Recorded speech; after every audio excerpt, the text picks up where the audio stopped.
ভাই আমাদের অপরাধ হইছে। আমাদের উচিত ছিল কি জানেন? আমাদের সবচেয়ে বড় অপরাধ হইছে আমাদের এই আন্দোলন চলতে থাকতো। এই যে আমরা দেখছি না গত মানে ১.৫ যুগেরও বেশি সময় বিভিন্ন আন্দোলন হইছে না? এই আন্দোলনের ধারাবাহিকতা চলা চলা উচিত ছিল।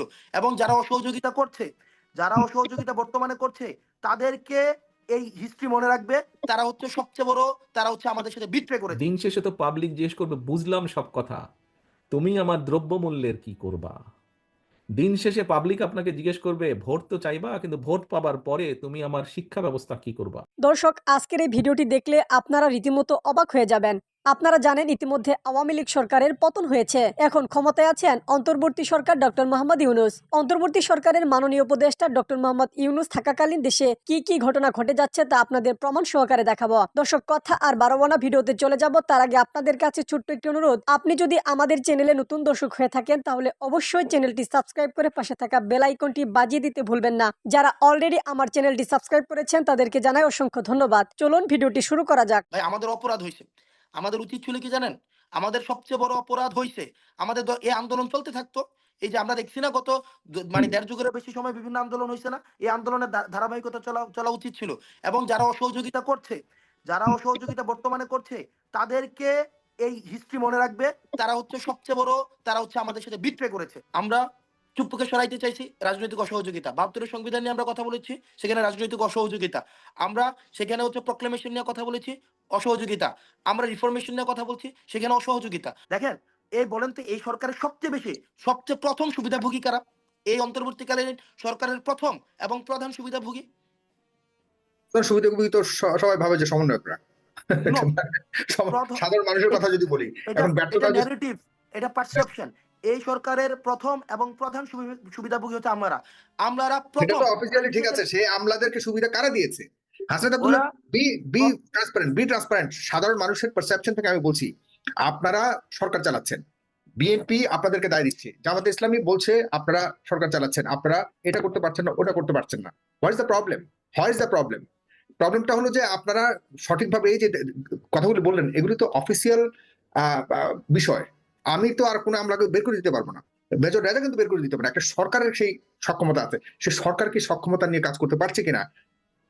B bold please. নো, সরকার যদি সক্ষমতা নিয়ে কাজ করতে পারত, সরকার যদি রেভলিউশনারি স্পিরিট ধারণ করতে পারত, তাইলে এই যে আওয়ামী লীগ এখন আর আস্ফালন করতে তার পারত। মানে সরকারকে আপনারা সমর্থন করছেন না, আপনাদের পছন্দের না, আপনি কাজকর্ম যা করছে সরকার আপনারা দেখেন, পছন্দ করছেন না, আমরা সমন্বয় হিসেবে আপনি দেখেন পছন্দ দেখেন করছেন না, তাহলে তাহলে কাদের দেখেন সমর্থনে সরকার রান করছে? কে রান দেখেন করছে?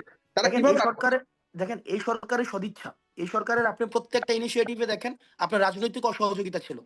এই সরকারের প্রত্যেকটা ইনিশিয়েটিভে আপনার রাজনৈতিক অসহযোগিতা। আমরা যখনই বলেছি, আমরা একটা জিনিস খেয়াল করেন, খুব স্পষ্টভাবে খেয়াল করেন, আমরা চুপ্পুকে সরাইতে চাইছি রাজনৈতিক অসহযোগিতা। ৭২ এর সংবিধান নিয়ে আমরা কথা বলেছি, সেখানে রাজনৈতিক অসহযোগিতা। আমরা সেখানে হচ্ছে প্রক্লেমেশন নিয়ে কথা বলেছি, অসহযোগিতা। আমরা রিফরমেশন নিয়ে কথা বলছি, সেখানে অসহযোগিতা। আপনি সব জায়গায় যখন একটা গভর্নমেন্ট একটু তার মানে বিএনপি বাধা দিয়েছে, আপনারা করতে পারে, সরকার করতে পারে না। তার মানে বিএনপি তো শক্তিশালী, সরকার তাহলে আছে কেন?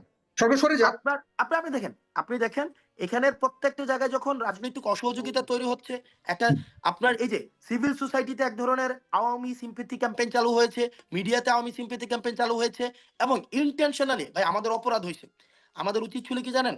আমাদের সবচেয়ে বড় অপরাধ হয়েছে আমাদের এই আন্দোলন চলতে থাকতো। এই যে আমরা দেখছি না গত মানে ১.৫ যুগেরও বেশি সময় বিভিন্ন আন্দোলন হয়েছে না? এই আন্দোলনের ধারাবাহিকতা চলা চলা উচিত ছিল। এবং যারা অসহযোগিতা করছে, যারা অসহযোগিতা বর্তমানে করছে তাদেরকে এই হিস্ট্রি মনে রাখবে। তারা হচ্ছে সবচেয়ে বড়, তারা হচ্ছে আমাদের সাথে বিট্রে করেছে। তারা বিট্রে করেই যাচ্ছে। এবং আজকে আমাদেরকে এটা স্বীকার করতে হবে, এটা আমরা একটা জেনারেশনাল কনফ্লিক্ট এর মধ্যে আছি। একটা জেনারেশনাল কনফ্লিক্ট এর মধ্যে আমরা দেখছি যারা প্রবীণ রাজনীতিবিদ, যারা অভিজ্ঞতা সম্পন্ন রাজনীতিবিদ, যারা দীর্ঘ সময় অত্যাচার নির্যাতনের মধ্যে দিয়ে গিয়েছে, অত্যন্ত দুঃখজনক বিষয় তারা এই নির্যাতনগুলো মনে রাখে নাই। বরং তারা ইলেকটোরাল বেনিফিটের দিকে এখন যাচ্ছে। ইলেকটোরাল বেনিফিট অর্থাৎ আমি যদি আপনারা কাকে ব্যর্থ হলে, সরকার ব্যর্থ হলে ইলেকট্রনিক বেনিফিট তো যাবে, স্বাভাবিক। এই সরকার সফলতাটা কোথায়? দেখেন আপনি আপনি অর্থনীতিতে না ভাই ব্যবসায়, প্রত্যেকটা জায়গাতে কিন্তু এখন কথা হলো আপনাদের উপরে দায়টা আসছে। সে জায়গাতে এই যে আপনিও পাল্টা প্রশ্নগুলি করলেন। এখন প্রশ্ন হলো এই সরকার আসলে কাদের কাছে জবাবদিহি করে? এই সরকার কারা রান করছে? কাদের দ্বারা সরকার পরিচালিত হচ্ছে? এই এই সরকারে সরকার চাচ্ছেন। এই সরকারে সবার প্রতিনিধি রয়েছে। আপনারা কতটুকু এই সরকারকে প্রশ্ন করতে পারছেন, এই দায় কি আপনারা অনুভব করেন কিনা যে কোনো কারণে এই সরকার ব্যর্থ হলে তাহলে আপনারা ব্যর্থ, পুরো আন্দোলন ব্যর্থ, সবকিছু ব্যর্থ হবে, সেখানে দেখেন সরকারকে এটা একটা রিসিপ্রোকাল, ইস্যুস। রিসিপ্রোকাল। দেখেন আমরা এই জায়গায় এখানে একটা জিনিস বলা হয়, এই সরকারকে শুধুমাত্র আমাদের প্রতিনিধি রয়েছে। এই সরকারে বিএনপি থেকে প্রতিনিধি দেওয়া হয়েছে। এই সরকারের গুরুত্বপূর্ণ বিভাগে অন্যান্য অনেক রাজনৈতিক দলের তাদের প্রতিনিধিত্ব রয়েছে। এখানে যে বিপ্লবের বা গণ অভ্যুত্থানের যেই শক্তির প্রতিনিধিত্ব রয়েছে, অর্থাৎ এটা কিন্তু সবার প্রতিনিধিত্বের জায়গা থেকে এই গভর্নমেন্টটি গঠিত হয়েছে। কিন্তু আমরা দেখছি সরকার গঠিত হওয়ার পরে বিভিন্নভাবে একটা অসহযোগিতা। এখানে একটা জিনিস দেখেন, এই সরকার এমন কিছু রিফরমেশন করতে চায় যা অনেক রাজনৈতিক দল তারা যদি সরকারে আসে তখন সেগুলো করবে, এমন একটা ম্যান্ডেট দিয়ে রেখেছে। এখন আপনি যদি, তার মানে কি সিস্টেমেটিক ভাবে আপনি নিশ্চয়ই চাইবেন না, সিস্টেমেটিক ভাবে এখানেও অন্যান্য অনেক রাজনৈতিক দল আছে নিশ্চয়ই তারা চাচ্ছেন বা ওই রাজনৈতিক দলগুলো চাচ্ছেন যে আমরা যদি ক্ষমতায় যাই তখন আমরা এই রিফরমেশন গুলো করবো, তখন আমরা এই পদক্ষেপগুলো নিব। এখন এই সরকারকে বিভিন্ন জায়গায় আজকে পর্যন্ত দেখেন 136টা আন্দোলন হয়েছে ঢাকা শহরে, 136টা আন্দোলন ঢাকা শহরে 6 মাসের মাথায়। পৃথিবীতে কোথাও দেখেন একটা বিপ্লবের পর একটা গভর্নমেন্টকে যদি এত জায়গা থেকে অসহযোগিতা করা হয়, রাজনৈতিক অসহযোগিতা, প্রশাসনিক অসহযোগিতা, এখানে আন্দোলন, এখানে হচ্ছে সিভিল সোসাইটি থেকে অসহযোগিতা, মিডিয়া থেকে অসহযোগিতা, ওদিক থেকে বিদেশে বসে অসহযোগিতা, কনস্পিরেসি, লক্ষ লক্ষ কোটি টাকা বিদেশে বসে এই আওয়ামী লীগ এসে গভর্নমেন্টের পিছনে, গভর্নমেন্টের বিরুদ্ধে ষড়যন্ত্র করার রয়েছে। এটার পরেও যে এটার পরেও যে ম্যাস গভর্নমেন্টের ডিক্লাইন হয় নাই, আমাদের গভর্নমেন্টকে আপনাকে ধন্যবাদ দেওয়ার কথা। আপনি দেখেন, আপনি কি এই যে আওয়ামী লীগ যে পরিমাণ অপকর্ম করে গিয়েছে এবং অর্থনীতির অবস্থা যেই পর্যায়ে ফেলে রেখে গিয়েছিল, এখনো পর্যন্ত যে একটা ধরে রেখেছে, ভিত্তিটা ধরে রেখেছে, সেজন্য ডক্টর মোহাম্মদ ইউনূস স্যার আমাদের থেকে ধন্যবাদ ডিজার্ভ করে। একটা শুধুমাত্র ঢাকা শহরেই 136টা আন্দোলন হয়েছে। কেন, আমাদের দেশের মানুষের প্রতি আমাদের হচ্ছে একটা আহ্বান রয়েছে। দেখেন আপনারা 16টা বছর অপেক্ষা করেছেন, আপনাদের এমন কি হইলো যে 5 মাসের মধ্যে আপনাদের সব চাইতে হবে, একদম 5 মাসের মধ্যে সব পূরণ করতে হবে?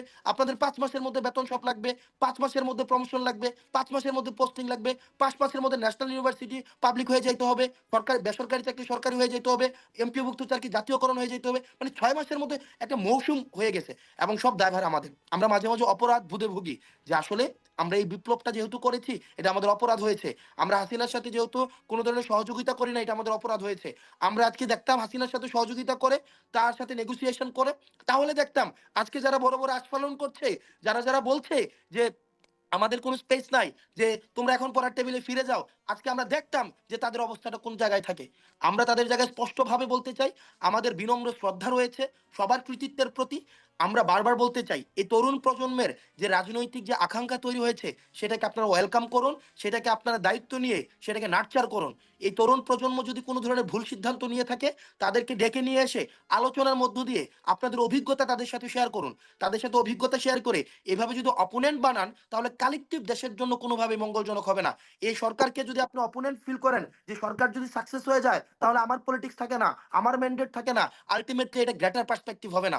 আপনাকে এই সরকারকে সাকসেসফুল যদি করেন, এটা আমাদের কালেকটিভ সাকসেস, এটা ভাবার কোনো প্রয়োজন নাই। আমাদের গ্রেটার পার্সপেক্টিভের জন্য, গ্রেটার ইন্টারেস্টের জন্য আপনাদের ছাত্ররা যখন রাস্তায় নেমে এসেছে, যে আহত হয়েছে, শহীদ হয়েছে, তারা কিন্তু গ্রেটার ইন্টারেস্টের জন্য হয়ে এখানে স্যাক্রিফাইস করেছে। সুতরাং এটা আপনারা ভাবার দরকার নাই যে এই গভর্নমেন্ট যদি সাকসেসফুল হয় আপনার রাজনীতি থাকবে না। আপনার রাজনীতি প্রত্যেকের, যারা জনমুখী রাজনীতি, গণমুখী রাজনীতি সবসময় থাকবে।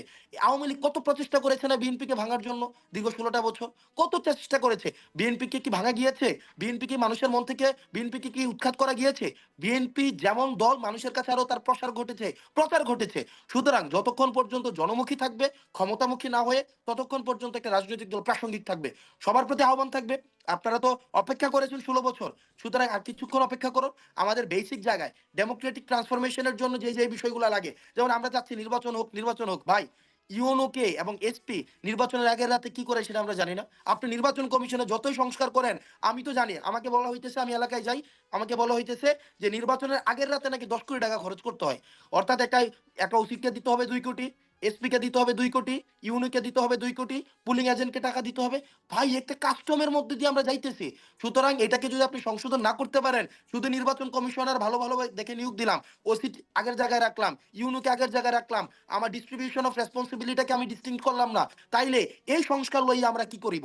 আবার তো আগের নির্বাচন, যে নির্বাচন আছে ওই নির্বাচনের মতোই হবে। অর্থাৎ নির্বাচন কমিশন যতই ভালো হোক না কেন, যতক্ষণ না পর্যন্ত আপনি অ্যাডমিনিস্ট্রেটিভ, আপনি এটা প্রপার জবাবদিহিতামূলক অ্যাডমিনিস্ট্রেশন করতে পারছেন, মানে ইটস কমপ্লিটলি ইম্পসিবল যে আপনি এখানে হচ্ছে প্রপারলি, আমরা যে জনগণের ম্যান্ডেট নিয়ে নির্বাচনের কথা বলছি সেটা কোনোভাবেই সম্ভব না। এই যে ব্যর্থতা, এটা দায়ভার আমাদের সবার। আমরা কেউ সহযোগিতা করি নাই, আমরা কেউ সহনশীলতা দেখাই নাই। আমাদের সহনশীল হই নাই। আমাদের ৬ মাসে যে পরিমাণ আমরা অসহনশীল আচরণ করেছি, এই ৬ মাসে যে পরিমাণ আমাদের এখনই লাগবে, এখনই দিতে হবে, এখনই লাগবে, আমরা প্রত্যেকটা মানুষ কেউ অস্বীকার করতে পারবে না। এটা ব্যুরোক্রেসি করেছে, মিডিয়া করেছে, রাজনৈতিক দল করেছে, সবাই তার জায়গা থেকে অসহনশীলতা দেখিয়েছে। যদি সরকারের প্রতি সহযোগিতা দেখাইতে পারতো এবং সরকার যদি নিজে রেভলিউশনারি স্পিরিট ধারণ করতে পারতো, বিচারটি যদি নিশ্চিত করতে পারতো, তাইলে আমরা আজকে এই গভর্নমেন্টকে আরো বেশি সাকসেসফুল দেখতে পারতাম। দিন শেষে তো পাবলিক জিজ্ঞেস করবে, বুঝলাম সব কথা, তুমি আমার দ্রব্যমূল্যের কি করবা? দিন শেষে পাবলিক আপনাকে জিজ্ঞেস করবে, ভোট তো চাইবা, কিন্তু ভোট পাবার পরে তুমি আমার শিক্ষা ব্যবস্থা কি করবা, স্বাস্থ্যের কি করবা? বুঝলাম ওই স্বৈরাচার গণতন্ত্র ধ্বংস করেছে, সব লুটপাট করে নিয়ে গিয়েছে, কিন্তু তুমি আমার কর্মসংস্থানের কি করবা, আমার বেকার সন্তান বা বেকার ভাইয়ের কর্মসংস্থানের কি করবা? এই কথাগুলো আসবে, আসবে না? জনগণ জানতে চাইবে না? এখন প্রিয় সহকর্মীবৃন্দ, আমাদেরকে সেইটাতে মনোযোগী হতে হবে। আমাদেরকে, হ্যাঁ, আমাদের পরিকল্পনা থাকবে, আমরা যেগুলা প্রয়োজন কথা সেগুলো আমরা বলবো এবং সেগুলো আমরা বাস্তবায়নও করব। কারণ আমাদের বক্তব্যগুলো দ্বিকক্ষ বলেন, বিভিন্ন সংস্কার বলেন, আমাদেরকে এগুলো বাস্তবায়ন করতে হবে। কারণ আমরা কমিট করছি, প্রতিজ্ঞা করছি জনগণের সামনে। কিন্তু একই সাথে জনগণের যে চাহিদাগুলো, জনগণের যে আশা, জনগণের যে প্রত্যাশা, জনগণের যে চাওয়া, এইগুলো আমাদেরকে অ্যাড্রেস করতে হবে। যে কোনো মূল্যে এই সমস্যার সমাধানগুলো করতে হবে। এই যে আপনারা কৃষি নিয়ে কথা বলেছেন, আপনারা স্বাস্থ্য নিয়ে কথা বলেছেন, জিজ্ঞাসা করেছেন, আপনারা শিক্ষা নিয়ে, প্রাইমারি শিক্ষা নিয়ে কথা বলেছেন, কেন করেছেন? জনগণের দাবি হচ্ছে এগুলা। দ্রব্যমূল্য নিয়ে কথা বলেছেন আপনারা, কেন বলেছেন? জনগণের দাবি এইগুলা। এবং প্রিয় সহকর্মীবৃন্দ, আমার গত প্রায় ৩৫ বছরের রাজনীতিতে আমার একটি অভিজ্ঞতা হয়েছে, সেই অভিজ্ঞতাটাই আপনাদের সামনে আমি তুলে ধরতে চাই। আমি মনে করি বিগত ১৫-১৬ বছর ধরে আমি বাধ্য হয়ে বিদেশে আছি, এই দেশে আছি। এই দেশে থাকার ফলে যেই অভিজ্ঞতা আমার হয়েছে, সেই অভিজ্ঞতার আলোকেও আমি আপনাদের সামনে তুলে ধরতে চাই। কি সেটি? আমরা যত যাই করি, আমরা যদি দেশে, সমাজে জবাবদিহিতা, নির্বাচনী ব্যবস্থাকে যদি আমরা তৈরি করতে না পারি, কোনোভাবেই আমরা কোনো সমস্যার সমাধান করতে পারবো না। সেটি জাতীয় পর্যায়ের নির্বাচন হোক, সেটি লোকাল পর্যায়ের নির্বাচন হোক, সেটি কোনো প্রতিষ্ঠানের যেখানে নির্বাচনের বিধান আছে, আমরা যদি নির্বাচনী ব্যবস্থা সামগ্রিকভাবে সমগ্র বাংলাদেশে গড়ে তুলতে না পারি, অর্থাৎ একটি নির্দিষ্ট সময় পরে যত ঝড়, তুফান, বন্যা, বৃষ্টি যাই হোক না কেন, নির্বাচন হতেই হবে। নির্বাচন হতে হবে, এর কোনো বিকল্প নেই। এটি হতে হবে, এই ব্যবস্থাকে নিশ্চিত করতে হবে, এই ব্যবস্থাটাকে টেনে আমাদের নিয়ে যেতেই হবে, চালাতে হবেই আমাদের। কোনো কম্প্রোমাইজ নেই, নির্বাচন হতে হবে। যেখানে জনগণ ভোটার, সেখানে জনগণকে নির্দ্বিধা, নির্বিঘ্নে, শান্তিপূর্ণভাবে ভোটের ব্যবস্থা থাকতে হবে। আপনাদেরকে একটি ছোট্ট ঘটনা দিয়ে আমি আরো পরিষ্কারভাবে বোঝানোর চেষ্টা করি। এই ৪-৫ দিন আগের ঘটনা। আমি বসে, ম্যাডাম সহ, আমরা পরিবারের সহ বসে টেলিভিশনে বাংলাদেশের খবর দেখছিলাম। হঠাৎ করে একটি চ্যানেলে একটি খবর দেখলাম যমুনা টিভিতে, যে যমুনা টিভি ঢাকা দক্ষিণের ৩৯ নম্বর ওয়ার্ডের একটি খবর দেখাচ্ছে যে সেখানে বাসিন্দারা আটকে গেছে বহুদিন যাবৎ পানিতে আটকে গেছে, চলাচল করতে পারে না, পানি বন্ধ হয়ে গেছে, অনেকে ঘরে ঢুকতে পারে না, বিভিন্ন সমস্যা। জায়গায় যদি পানি জমে যায়, বেশ একটা জায়গায়, এলাকার মানুষের। তো দক্ষিণে যেহেতু আমাদের ইশরাক মেয়র প্রার্থী ছিল, তখন বাংলাদেশ সময় প্রায় রাত ৩:৩০ মতন বাজে। আমি তার মধ্যে ইশরাককে ফোন দিলাম, কারণ সকালবেলা যদি আমি আবার ভুলে যাই, ইশরাককে আমি ফোন দিলাম। আমি বললাম যে, ইশরাক, এরকম একটা নিউজ দেখলাম, তো তুমি কালকে একটু যাও, যে বিষয়টা দেখো কি করা যায়, সমস্যার সমাধান করা যায়।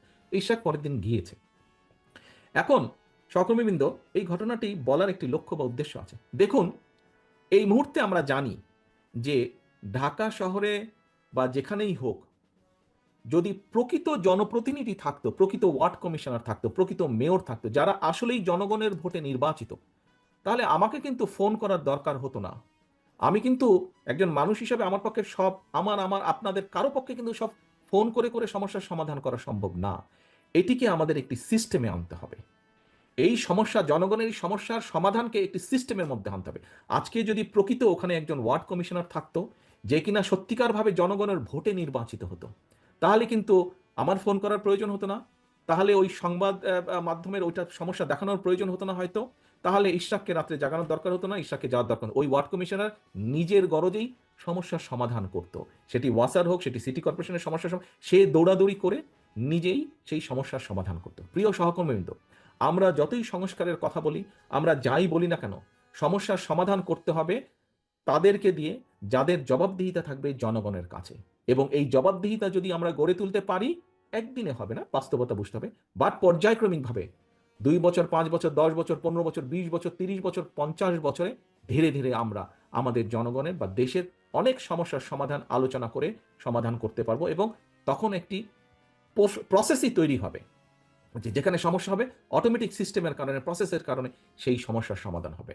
প্রিয় সহকর্মীবৃন্দ, আজকে আপনাদের সামনে আমার কথা বলার লক্ষ্য বা উদ্দেশ্যই হচ্ছে, দেখুন আমাদের বহু নেতাকর্মী বিগত 15 বছরে গুম, খুন, হত্যার শিকার হয়েছে। আমার ধারণা এখানে আপনারা আজকে প্রায় 2500-এর মতো নেতাকর্মী কম বেশি উপস্থিত আছেন, 4টা ইউনিট মিলে, 4টি জেলা মিলে। প্রায় প্রত্যেকটি মানুষ মিথ্যে মামলা বা গায়েবী মামলার শিকার হয়েছেন আপনারা। এখন এই যে মিথ্যে মামলা, গায়েবী মামলার আপনারা শিকার হয়েছেন, কেন হয়েছেন? অত্যাচার, নির্যাতিত হয়েছেন, ব্যবসা বাণিজ্য ধ্বংস করে দিয়েছে সেই স্বৈরাচার আপনাদের। কেন? আমরা প্রতিবার একটি কথা বলেছি, মানুষের রাজনৈতিক অধিকার আমাদেরকে প্রতিষ্ঠিত করতে হবে, মানুষের বাক স্বাধীনতা আমাদেরকে প্রতিষ্ঠিত করতে হবে। রাজনৈতিক অধিকার যদি আমরা প্রতিষ্ঠিত করতে পারি, তাহলেই জনগণের কথা বলা যাবে, জনগণের সমস্যার সমাধান করা যাবে, অ্যাড্রেস করা যাবে সমস্যাটাকে, দেশের সমস্যার সমাধান পর্যায়ে ধীরে ধীরে আমরা করতে পারবো।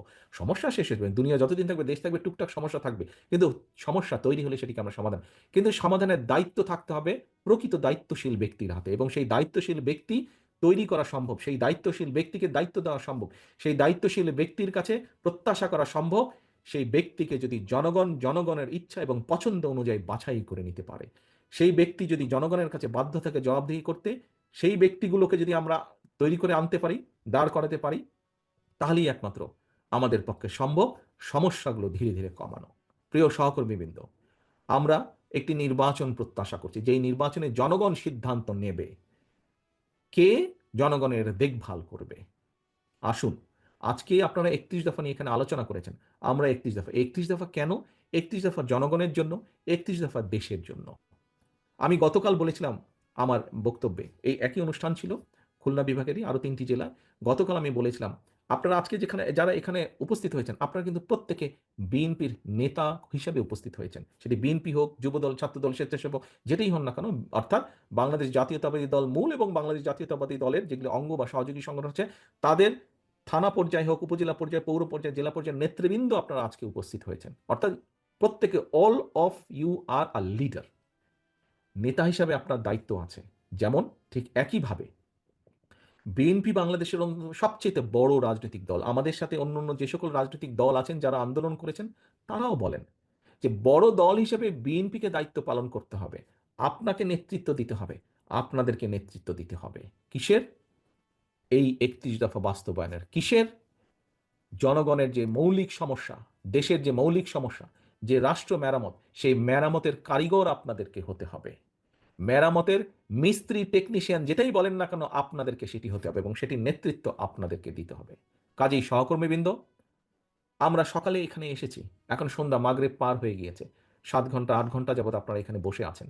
আসুন, আজকে আমরা প্রত্যেকে এখানে প্রতিজ্ঞা করি এখানে যে দায়িত্ব আমরা নিয়েছি, যে দায়িত্ব আমাদের উপরে জনগণ দিয়েছে বা দিতে যাচ্ছে, যে কথা আমরা জনগণকে বলেছি, যে প্রতিশ্রুতি আমরা জনগণকে দিয়েছি, সেটির নেতৃত্ব দেওয়ার মতন যোগ্যতা যাতে আমরা অর্জন করতে পারি, সেই তৌফিক যাতে আল্লাহ আমাদেরকে দেন এবং সেইভাবে নিজেদেরকে প্রস্তুত করতে পারি। সেই শপথ আজকে আসেন এই অনুষ্ঠানে আমরা সেই শপথ গ্রহণ করি এবং আমাদের এই লক্ষ্য এবং এই উদ্দেশ্যকে 31 দফার মাধ্যমে জনগণের পাশে দাঁড়ানোর যে আমাদের শপথ, এই শপথকে লক্ষ্যভ্রষ্ট করার জন্য যদি কেউ এমন কোনো অন্যায় করে থাকে, তার বিরুদ্ধে প্রতিবাদ এবং প্রতিরোধ আমরা গড়ে তুলব।